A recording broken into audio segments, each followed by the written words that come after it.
Good morning po sa lahat. At ngayon po ay nandito naman muli kami sa Serbi Drug Pharmacy na kung saan ay kami po ay magkakabit kami ng mga ilaw. Ito po ay Sigma LED light. Ito po ay papalitan namin ng mga ilaw po ng mga nakalagay na pin light ng Serbi Drug. So, okay, tignan po natin kung paano natin ikakabit po ngayon ang mga LED light na ito. So kasama ko po rito ang aking anak na panganay na si Jepril.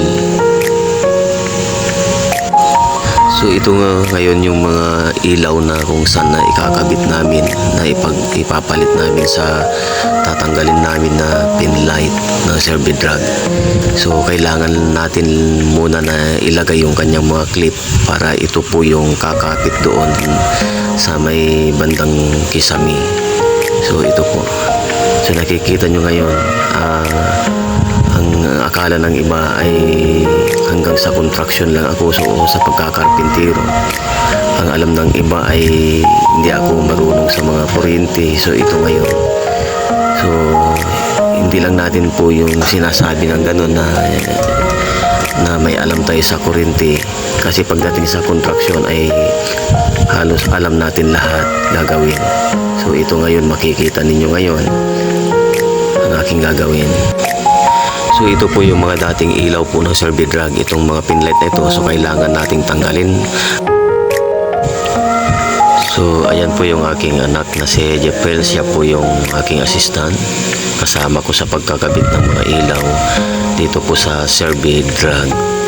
So papalitan namin ng mga binili nila mga Sigma light. So salamat din sa may-ari ng Serbi Drug nito sa kanilang tiwala sa amin, kasi lagi po kami ang kinukuha, pati yung mga monitoring ng kanilang CCTV ay ako naman po yung nagkabit po nito sa Serbi Drug na ito, pharmacy.